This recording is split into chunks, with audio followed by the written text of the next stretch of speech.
Hello everyone, welcome back my channel Arjul family. আশা করি তোমরা সবাই মোটামুটি ভালোই আছো, আমরাও কিন্তু মোটামুটি ভালোই আছি। তো আজকে আবারও একটা নতুন দিন তোমাদের সাথে শুরু করলাম। দেখি কতটা তোমাদের সাথে আজকে শেয়ার করতে পারি, অবশ্যই জানাবো তোমাদেরকে।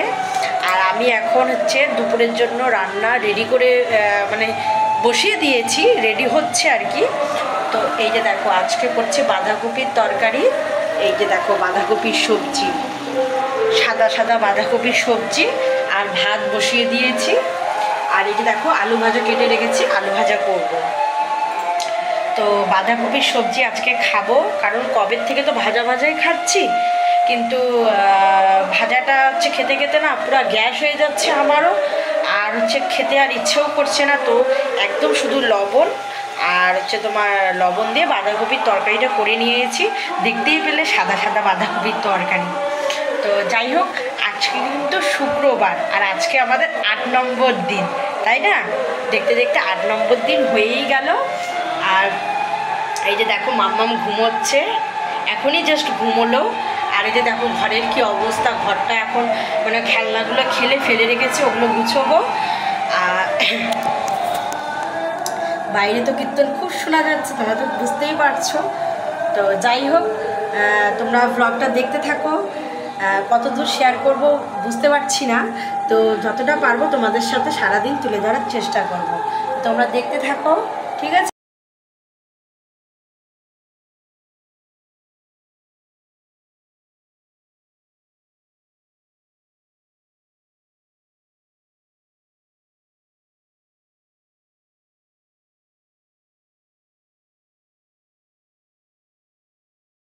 না মামাম, তুমি চশমা পরছো? বাবা দেখি, একটু সানগ্লাসটা পরে তাকাও। ওরে বাবা রে! তো এই যে দেখো, তোমরা মাম্মামকে এখন খাওয়াচ্ছি। ঘড়িতে এখন 1:15 বাজে। ঘুম থেকে উঠলো জাস্ট, ঘুম থেকে উঠে ওকে পরিষ্কার করে দিয়ে তেল টেল মাখিয়ে খাওয়াতে নিয়ে বসেছি, ওকে খাওয়াচ্ছি। আর একটু খেলা করছি আর খাওয়াচ্ছি, তাছাড়া তো উপায় নেই, তাই না? আর ওইদিকে আমার রান্নাবাড়া কিন্তু কমপ্লিট হয়ে গেছে। তো তোমরা সাথে থাকো, দেখতে থাকো। তো বন্ধুরা, এখন তো তোমার অনেকটাই বিকেল হয়ে গেছে, তো সন্ধ্যায় প্রায় হতে চললো। তো মাম্মাম একটু ঘুমিয়েছিল এই 1-1.5 ঘন্টার মতো। ঘুম থেকে জাস্ট এখনই উঠলো। 3টার সময় ঘুমিয়েছিল, 4টার সময় উঠলো। তো উঠে একটু পটি করেছিল, তো পরিষ্কার করে দিলাম। দেওয়ার পরে এই ওর জন্য একটু খাবার রেডি করছি। তো ওর খাবারটা একটু গরম করে নিয়ে একটু এই গ্লাসের পিছনটা দিয়ে একটু তোমার গুঁড়ো করে নিচ্ছি। কোনো সময় মিক্সি করে খাওয়াই, কিন্তু কোনো সময় আবার এরকম করেও খাওয়াই। কারণ এখন তো বড় হচ্ছে, এই খাবারটাও তো তোমার ওকে খেতে হবে, তাই না? তো তোমার বড়দের মতো খাবারটাও তো খেতে হবে।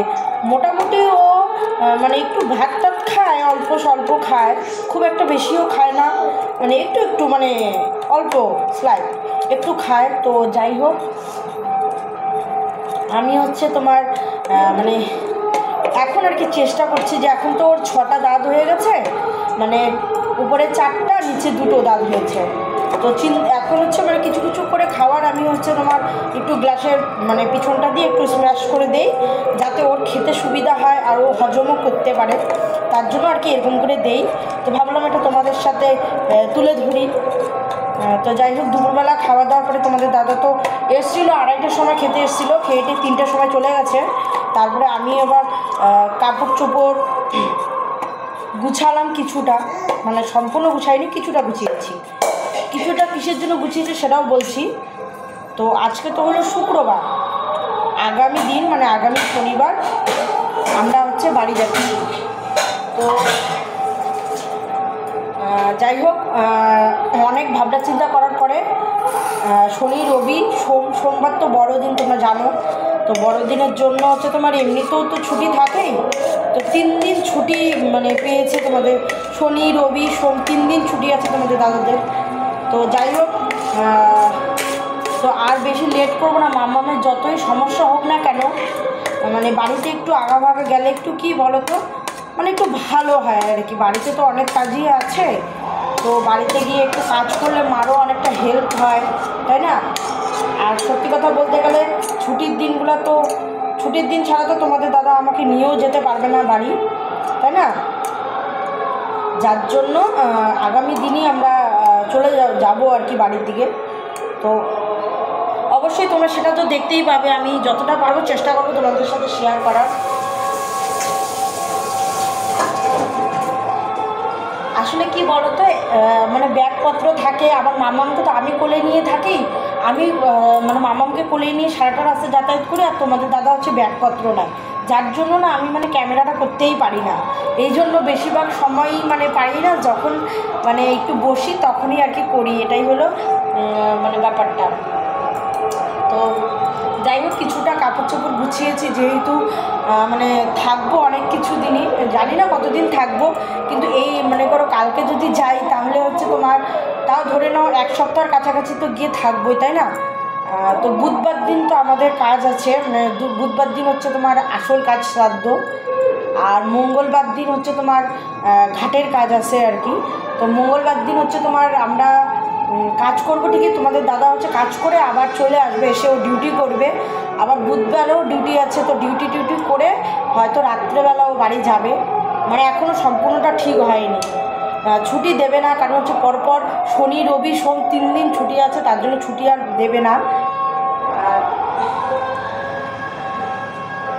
আর সত্যি কথা বলতে গেলে কি বলো তো, তোমাদের দাদাও আর ছুটি নিতে চাচ্ছে না, কারণ এটা মাসের শেষে তো, মানে মানে একদম শেষ মুহূর্তে হচ্ছে তোমার 27 কি 28 তারিখে হচ্ছে মানে অনুষ্ঠানটা আর কি, যার জন্য হচ্ছে তোমার ছুটি নেবে না, ওই নেবে না, ওর কাজ আছে, তো বললো যে না আমার কাজ আছে।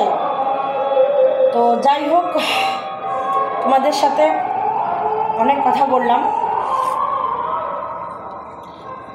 আবার কাজ তো অনেক আছে, ব্যাগ গোছানো এখনও হয়নি, মানে মাম্মামের তো এভরিথিং জিনিস নিয়ে যেতে হয় বাড়িতে, কারণ মাম্মামের তো তোমার সব কিছু লাগে, ওর খাবার, তারপরে শরীরের মানে ক্রিম তেল যা বলো, সাবান টাবান সব নিয়ে যেতে হয়।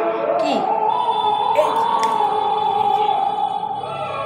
দেখো, চুলটা বেঁধে দিয়েছিলাম ওকে, চুলটার কি অবস্থা হয়ে গেছে, গাডারটা খুলে ফেলেছে, তার জন্য এরকম দেখা। তো এই যে সন্ধ্যার পরে রাতের খাবার রেডি করছিলাম, তো তোমাদের দাদা হঠাৎ করেই বললো যে আজকে একটু তেল পরোটা খাবে, তো খুব সামান্য তেল দিয়ে হালকা হালকা করে পরোটা কটা ভেজে দিচ্ছিলাম, আর ফুলকপিটা ওদিকে সেদ্ধ করে রেখেছি, আর অনেক দিন থেকে পনির খাই না, তো তোমাদের দাদাকে বলছিলাম একটু নিয়ে এসো, তাই পনিরটা এনে হালকা করে ভেজে মানে ফুলকপি দিয়ে রান্না করব।